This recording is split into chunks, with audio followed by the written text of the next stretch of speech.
Greetings from our mountaintop farm, where we have a record number of chiggers and ticks and mosquitoes. They say, what do you raise on your farm? Well, primarily chiggers, ticks, and mosquitoes. Now, there'll be some more stuff up here. Eventually, we may well have chickens and, of course, a big garden spot. And I've got some blackberries. How about that? No, it's not much of a farm, but it is relaxing. Sun is coming out now. It's been raining this morning here in Branson, Missouri, and I wanted to tell you that it's my daughter's first day on the job. Yes, she applied at a number of places. Every place here in Branson wants cheap help and can't recruit help, but my daughter just turned 15, so not everyone wants to hire a 15-year-old girl. 16, a lot more doors of opportunity are open. For whatever reason, my daughter wanted to work at Starbucks, and she applied, and I taught her how to be assertive and don't just say thank you for taking my application and walk back out. I told her we rehearsed a script, and I said, tell them that if they have a critical need, which I knew they did, that you can interview on the spot and start as early as tomorrow. That's not typically verbiage that a girl who's just turned 15 years old would use on her very first job interview, but she did, and it got her hired. It showed some gumption, desire to work.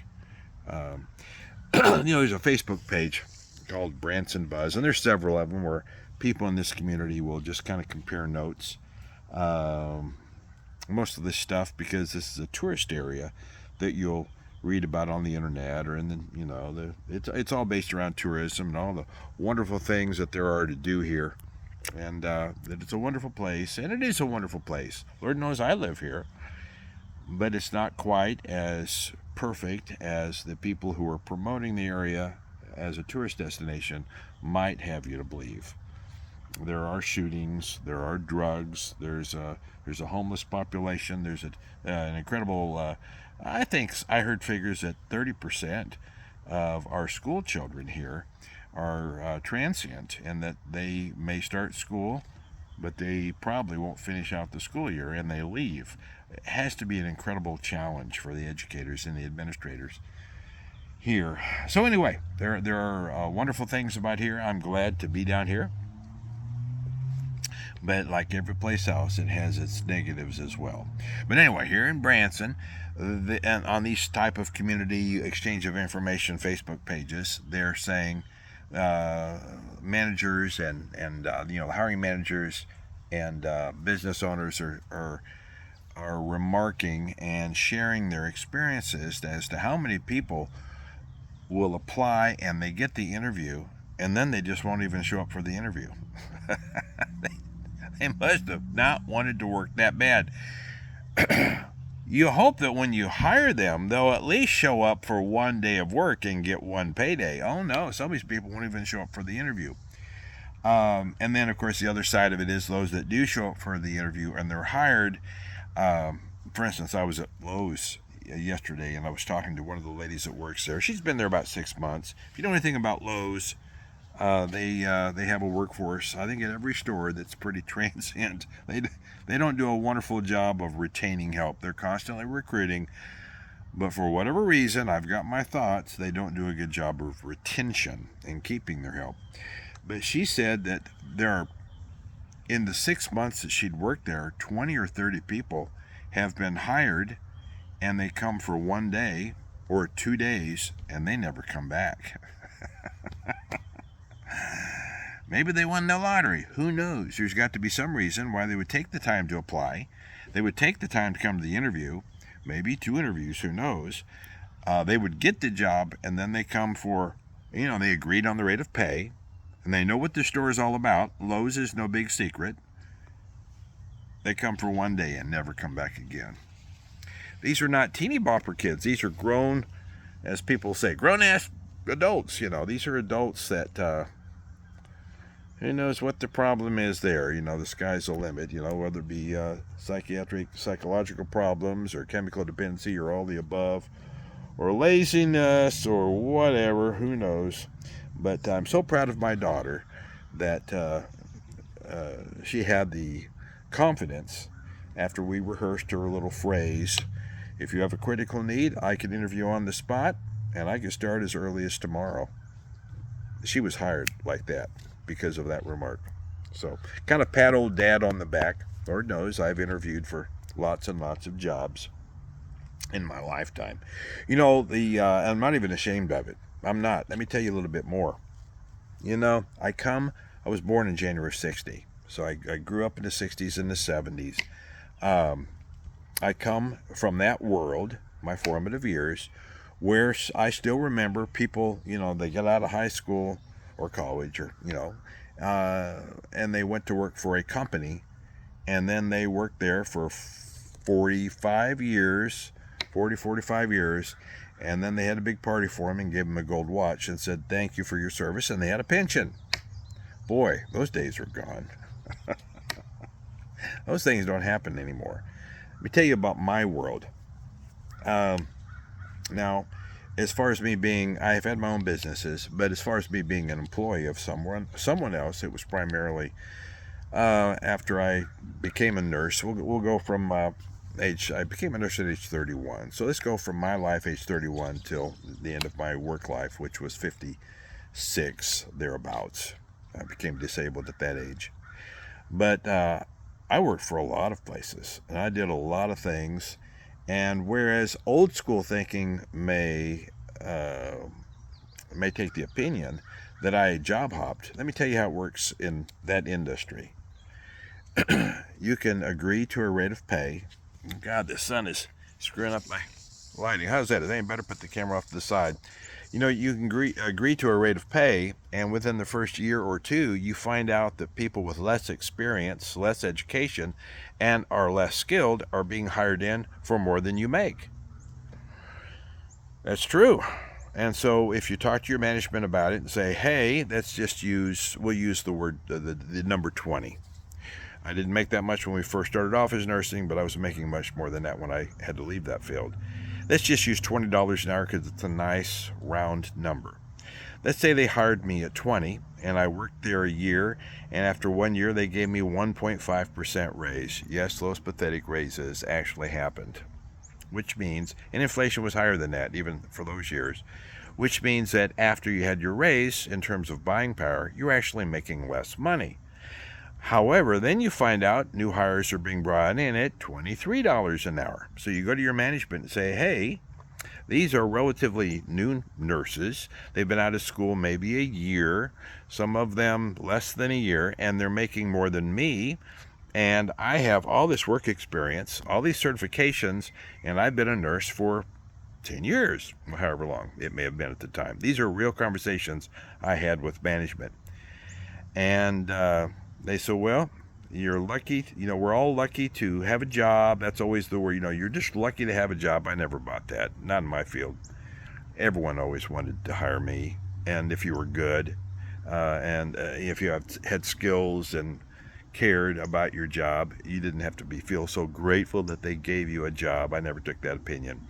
And sure enough, when they said, well, basically, they didn't say it like this, but 1.5%, you're lucky to have a job. We're all lucky to have jobs. You have to consider that a lot of people that work in your department didn't get any raise. And I'd say, well, they're stupid. If they're going to work here, if you're not going to give them a raise, or if they weren't worth a raise, you're stupid for continuing to give them a job, to employ them. If they aren't worth enough to at least keep up with the rate of inflation, you're stupid for keeping them on the payroll. You should recruit more skilled workers. Sometimes, and I didn't say it quite as bluntly, I said it with much more finesse and articulation, but basically that's what I communicated to them. And so then, basically I hit a brick wall, and I couldn't get more than the 1.5%. The response was, you're lucky to have a job. We're all lucky to have a job. Not everyone even got that much, kind of thing. I knew that some people were getting 2%. I don't know. It's all politics. It really is. And different employers had different little games they'd play to try and minimize. Because when, especially in nursing at a hospital, for an acute care hospital, payroll is a major expense. I mean, it's, I mean, anything they can do to, by policy across the board on a percentage basis, cut costs. That's a monstrous savings for that institution. Well, until you're, spending so much money on recruitment and don't have retention, which is like Lowe's, the story I told you a minute ago about Lowe's. So anyway, what I would do, okay, all right, 1.5%, thank you very much. I just went to see what I was worth on the market. So I quit a job where I was making $20 and change, and they said I should be thankful to have a job. And I went over to XYZ employer, and I made 23 with better benefits sometimes. Maybe another learning opportunity. The bottom line is, people, when you go, it's like I told my daughter, you go to a job interview, sure, you're interviewing, they're interviewing you, and you're trying to present yourself in a way that you'll get the job. But it's more than that. You also have that opportunity to interview them to see if you want to work there. Reframe it. If you have skills, if you have education, and know that you have value. Know your value in the workplace, in the job market. That's all I'm trying to say. So if I had just went to work, let me think. Okay, the first job that I had was a community hospital in Mexico, Missouri, called Audrain Medical Center. It's last I heard, it was shuttered up. It was one of the small town hospitals that did not weather the change with our economy, and they shuttered the hospital up. So now people have to travel to Columbia. It's about 40 minutes away. So that was my first job. Now, number one, if I had just said, okay, I'm going to work here forever, I'm going to work here 40 years, and they can give me a gold watch and all that kind of stuff, I would have eventually been making much less than people with less experience, because they didn't bring up the pay for the older workers when they were paying more for recruitment. Is that making any sense at all? I don't know that I'm making sense, but the bottom line is, I'm kind of, as I always do on these videos, I'm rambling, and basically so glad for my daughter that she was able to take advantage, and she had that benefit of the many interviews that I've went on, and kind of knowing how the world of work works. So she got her first job, interviewed on the spot, and although they didn't use her the very next day, today is her first day. So I know a lot of people have mixed emotions about that particular institution, Starbucks, for good reason. But I would tell you, Branson, Missouri, this area, I think we've got 6 or 7 Starbucks, and then we've got another maybe 6 or 7 or 8 non-Starbucks coffee shops. And then if you throw in the little shops that do the exotic coffees, but they also sell cupcakes, donuts, and that kind of stuff, my goodness, coffee's a big business. How about that? And guess what? The old man here, I don't even like coffee. I really don't. If I go to some place like Starbucks or another coffee shop, what I order is a blended ice chai tea. Or if it's cold outside and I'm trying to warm the old body up, I'll get a steamed chai with whipped topping. Now, do I get a lot of that? No, because I'm trying to watch my weight, and that's too many carbs. But anyway, so we're all really proud. I stopped by just briefly to take my daughter something at work, and it's a very, and she's not my only child. Lord knows she's got 4 older brothers, but it was a weird feeling seeing my little girl in another setting, in the workforce, and actually, honestly, making more per hour than I made on my first nursing job. How about that? Of course, you have to figure inflation and all that, but anyway, yeah, it's a big deal, and she'll always remember her first job, and perhaps she'll remember a lot of her first day on her first job. So she's on my thoughts today, and I'm just kind of rambling about it. So I hope your Saturday is great. Excuse me, it's Friday. Old retired guys can't even remember what day it is. This is Friday. you know, when what keeps me orientated as to what day it is if my kids are in school, then they have Saturdays off. Well, in the summertime, I don't have that to remind me as to what day it is. And then uh, my wife has not been able to work as much since she had the blood pressure problem. She'll probably go back again full time shortly. I hope so. I pay the bills, so I hope she can go back full time again. But she's off on Friday, so it just felt like a Saturday to me. Anyway, well, that's all I got to say. If you're even still listening uh, this far into it, I appreciate it. Just like to share my mountaintop here, and it's just a beautiful day. It's been raining all morning, and green things back up again, and cooled things off. And so, thanks for listening, and have a wonderful day.